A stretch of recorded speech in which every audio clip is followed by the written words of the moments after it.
사장의 이제 세 번째 주제는 우리가 앞에서 논의했던 제도, 이것과 자유가 어떻게 연계가 되는가 하는 것에 대해서 좀 생각을 해보는 그러한 내용입니다. 우리가 앞에서 이제 이 자유 체제라고 하는 이 속에서 사는 것은 바로 아, 제도 또는 그 전통이죠. 오랜 세월에 거쳐 가지고서 진화적인 그런 절차를 거쳐서 다듬어진 그런 제도 속에서 사는 것이다. 그거를 존중하는 것이다. 이렇게 이제 얘기를 했는데, 아 다른 말로 얘기하자면은 제도라든지 전통 이거를 지키면서 그런 안정성 속에서 이제 사는 것이 바로 이 자유세계의 특징이라고 볼 수가 있습니다. 반면에 제도나 전통을 갖다가 무시하고 이거를 그냥 급격하게 변화시키려고 생각하는, 말하자면 이제 나의 이성의 한계를 생각을 하지 않고 '이성은 아주 무한한 능력을 가지고 있다.' 이렇게 집권자가 생각을 한다라든지 하면은 그동안의 모든 제도는 이거는 일종의 적폐 비슷한 것이죠. 새로 만드는 것이 낫지 그거를 존중할 필요가 없는 것이죠. 이거는 이제 자유하고 거리가 멀어진다 하는 것을 이제 에, 생각을 해볼 수가 있는데, 자유체제라 하는 것은 결국은 이 제도, 어 관행, 그리고 전통 이런 거를 존중하는 그런 안정감 속에서 사는 체제다. 그렇게 볼 수가 있는 것이죠. 그런 속에서 그 제도를 지키는 행동 규칙이라고 볼 수 있는데, 그런 행동 규칙이 정착이 되는 흐름을 좀 한번 생각을 해 보도록 하겠습니다. 이 자유체제 속에서 행동 규칙은 강제적인 것은 아닙니다.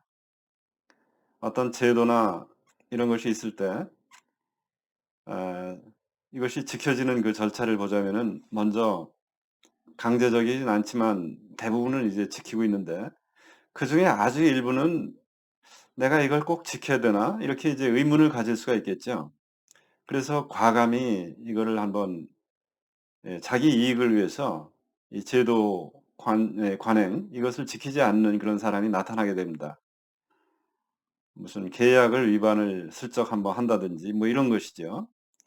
그런데 그렇게 한번 해 봤더니 주위의 어떤 동료, 지역사회 사람들한테 엄청난 비난을 받고 '저 사람은 신용이 없는 사람이다.' 하는 식으로 낙인이 찍히고, 그다음에 이 사람이 어떤 해오던 이 사업을 영위하는 데 있어서 '저 사람은 도저히 신용할 수 없는 사람이다.' 이렇게 이제 에 시 신뢰를 잃게 되면은 별로 좋지 않은 결과가 되는 것이죠. 그런 흐름을 통해서 '아 이거는 이제 지켜야 되는 것이구나.' 하는 것이 이제 행동 규칙이 정비가 자꾸 되는 것이에요. 이와 같이 그 결과에 대한 그 결과가 어떻게 나타나는가 하는 걸 통해서 '아 이건 지켜야 되는구나.' 그렇게 정착이 되는 것인데, 그렇게 일단 정착이 되고 나면은 사람들은 그다음부터는 그 제도에 대해서 일일이 그렇게 이제 예시됐던 그런 사람처럼 이걸 지킬까 말까 하는 걸 따져보고 하는 것이 아니고, 그다음에는 무조건적으로 이러한 관습이라든지 하는 거는 그냥 아무 생각 없이 지켜나가는 그런 식의 행동 규칙이 형성이 되는 것이죠. 그런데 이제 이 프랑스적인 합리주의 전통에서는 그렇게 보는 것이 아니고, 모든 거를 자기의 이성으로서 판단을 해 가지고 이것이 뭔가 증명이 되지 않으면은 '이거는 지킬 필요가 없다.' 이렇게 인제 보는 것입니다. 데카르트 철학은 특징이, 데카르트가 자기의 철학을 정립을 했을 때 난로가에 앉아 가지고 모든 거를 검토를 한 것이죠. 몇 날 며칠 이제 앉아서 내가 보고 있는 것은 과연 저것이 실체가 있는 것일까? 내 감각이 틀렸을 수도 있으니까. 그런 식으로 계속 사색을 하다 보니까 마지막에는 그랬다는 거 아닙니까? '내가 생각하고 있다.'라고 하는 그 자체만큼은 부정할 수 없는 게 아니냐. 거기서부터 이제 그거는 이제 분명한 증명이 돼 있는 사실이니까 그거를 토대로 해 가지고 쭉 연역적으로 사고의 그 틀을 갖다가 이렇게 쌓아 올린 것이 데카르트의 그 철학이라고 볼 수가 있는데, 뭐 그럴듯하고 멋있어 보이긴 하지만 작은 기반 위에 엄청나게 높은 탑을 쌓는 것이니까 이 불안정한 거 아닙니까? 잘못하면 전체가 이게 쓰러져 버릴 것 같은 그런 느낌을 주는 것인데, 이와 같이 인간의 행동 규칙에 대해서도 합리론적인 그런 그 접근을 하는 사람들은 어떻게 보느냐면은 이것이 나의 그 이성적인 판단에 의해서 그 합리성이 증명이 되지 않은 것은 내가 지킬 필요가 없다, 이렇게 이제 보는 것입니다. 경험론적인 전통을 가진 사람들은 아 아까와 같은 그런 식으로 정착된 그런 그 전통, 이런 것은 생각할 여지도 없이 그냥 무조건 하고 지키는 것이다. 그런 행동 규칙을 이제 쌓아오는 사람들인데 비해서 이성주의적, 합리주의적 전통의 그런 접근에서는 증명이 안 된 것은 이게 일종의 미신 아니냐. 그러니까 미신, 이건 따를 필요가 없지 않느냐. 그런 식으로 전통의 소중함을 좀 하찮게 여기는 그러한 접근을 할 가능성이 많다라는 것이죠. 아, 이와 같이 전통 속에서 하나하나 그 행동 규칙이 쌓여지는 그런 체제가 자유주의 체제라고 볼 수가 있는 것인데, 자유의 체제. 그중에서 그 행동 규칙 중에서도 뭐니 뭐니 해도 제일 중요한 행동 규칙이 뭐냐면은 개인의 자유를 침해하지 말아라 하는 그 행동 규칙이라고 볼 수 있습니다. 강압에 의해서 개인의 자유를 침해하지 말아라. 개인의 자유는 소중한 것이다. 라고 하는 이 행동 규칙이 만고의 가장 소중한 진리로서, 행동 규칙으로서 이렇게 자리 잡은 그런 체제가 이제 이 자유체제라고 볼 수 있는 것이죠. 에, 그래서 이제 하나의 도덕 규칙으로서 가장 소중하게 개인의 자유를 존중하는 체제, 이것이 이제 무엇과도 타협되지 않고 뭔가 이제 이것저것 핑계를 대면서 개인의 자유를 갖다가 에, 망가뜨리고 이러는 체제는 자유체제라고 볼 수가 없는 것이죠.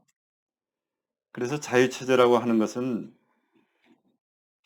어, 비록 어떤 비상사태가 있어 가지고 개인의 자유가 잠시 좀 예, 홀딩이 되는, 정지가 되는 그런 사태가 있다 하더라도 원칙은 그 개인의 자유를 소중히 여기는 것이니까 즉시 그 비상사태가 지나고 나면은 그 원칙으로 돌아오는 그런 체제가 이제 자유체제라고 볼 수가 있겠습니다.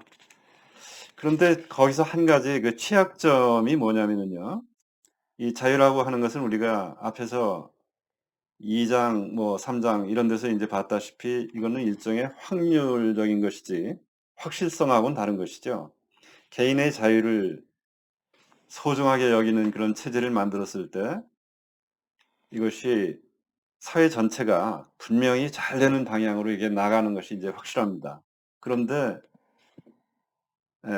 이거는 전체적인 그 얘기고 나 개인에 대한 확실성하고는 좀 다른 것이죠. 그러니까 전체 개인의 자유가 보장되는 그런 체제다 하더라도 나 개인으로 봤을 때는 내가 앞으로 갖게 되는 결과가 확실하게 좋을지는 안 좋을지는 모르는 거예요. 전체가 좋은 거는 이제 분명한 것 같은데 나 개인적으로 봤을 때는 그렇지 않다. 확실성이 없는 것이다. 하나의 일종의 가능성만을 가지고 있는 것이 이 자유다 보니까 혹시 어떤 이 권력을 가진 사람이 특정 개인 또는 특정 집단한테 확실한 이득을 갖다가 보장을 해 주겠다. 무슨 그 지원금 제도라든지 뭐 이런 걸 통해서 말이죠. 그렇게 하면서 어 유혹을 라고 한다라고 하면은 그 개인이나 집단은 그 유혹에 굉장히 취약할 가능성이 많이 있습니다. 그런데 이제 물론 그런 유혹이 공짜로 되는 건 아니고 다른 반대쪽에 있는 어떤 집단, 개인 이런 사람들의 자유를 억압을 하면서 이제 그런 유혹을 하게 되는 것이죠. 뭐 지원금을 준다 하더라도 이것은 우리가 이미 2장 3 장에서 이제 알아봤던 그 앞서가는 분명히 그 우리 사회 전체가 잘 되기 위해서는 분명히 필요한 그 앞서가는 사람들의 부를 갖다가 억지로 재분배를 해 가지고 거기서 나왔는 돈을 가지고서 이제 어 재분배를 한다라든지 아니면 지원금을 준다라든지 이렇게 되는 거 아닙니까? 그런데 그렇게 됐을 때 그거를 우리가 이 자유체제의 행동 규칙으로서 소중히 여겨야 하는 그 자유, 개인의 자유를 침해해서는 절대로 안 된다라고 하는 대원칙을 망각을 하고 나 개인의 또는 나의 집단 어떤 그 특정 집단의 이익을 위해서 전체 자유를 갖다가 어긋나게 하는 것을 뭐 당연히 여긴다라든지 그쪽에다가 이제 표를 준다라든지 이런 그 자유를 공격하는 거에 대한 취약성이 분명히 이 자유체제 속에는 존재하는 것이죠. 그러나 우리가 이제 앞에서 살펴봤다시피 전통을 소중히 여기고 그 속에서 발생 에, 에, 오랜 세월을 거쳐 가지고 태동이 된 그 행동 규칙, 뭐 예를 들면 자유를 소중히 여긴다라든지 계약을 남의 재산을 침해하지 말아야 된다라든지 이런 그 행동 규칙을 갖다가 절대로 어기지 않는 그런 체제를 만드는 것이 바로 자유체제인 것을 알 수가 있습니다. 그래서 오늘 공부를 한 내용은 이제 프랑스적인 전통으로서의 합리주의 그리고 영국적인 전통으로서의 그 경험주의라고 하는 것이 그 두 접근이 자유체제라고 하는 그 흐름으로 봤을 때 에, 어떻게 대비가 되는 것이냐 하는 그 부분 그리고 전통이라고 하는 것이 이 자유체제를 유지하는 데 있어서 얼마나 중요한 것이냐 이것이 어떤 그 접근을 통해 가지고 이 전통을 에, 바라봐야 되는 것인지 그리고 세 번째 주제에서는 이것이 자유하고 또 어떻게 연관이 되는 것인지 이러한 내용들을 좀 공부를 했습니다. 자 오늘 그 하이에크의 제4장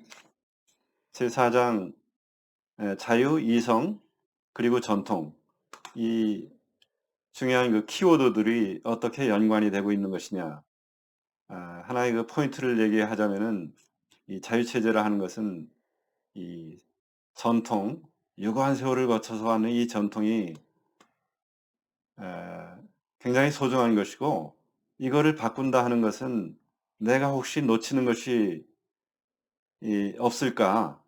분명히 있겠죠. 어떻게 이게 그 많은 세월에 수많은 사람들의 그 생각이 모아져 가지고 오늘날 현재 모양을 갖추고 있는 그 제도를 한 사람이 생각을 해 가지고 바꾼다. 있을 수가 없는 것이죠. 그렇기 때문에 이제 자유체제 속에서 사는 사람들은 어떻게 생각하느냐 하면은 현재 어떤 제도를 바꾼다라든지 했을 때는 마치 의사가 그 생명을 다루는 것 같이 의사가 어떤 뭐 이 몸속에 있는 병을 고친다고 그거를 종양을 떼어낸다라든지 그랬더니 그 종양은 떼어내는 데까지 성공했는데 그 사람 자체가 죽어버린다든지 하면 아무 소용이 없는 거 아닙니까?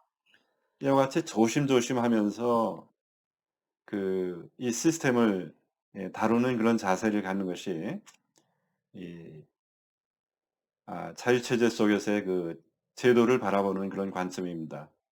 이거를 그냥 하루아침에 그동안에 왔었던 거는 일종의 적폐다. 이렇게 생각을 하면서 갈아엎으려고 한다라든지 하는 것은 아 자유가 뭔지를 모르는 사람들이 하는 속성이죠. 그러니까 오늘 공부를 했는 내용의 가장 핵심되는 포인트, 전통을 존중하고 거기서 나오는 행동 규칙으로서는 개인의 자유라고 하는 것은 무엇과도 이제 타협이 될 수 없는 하나의 기본이 되는 행동 규칙이다. 이것이 자유의 기본이다 하는 그러한 내용들을 살펴봤습니다.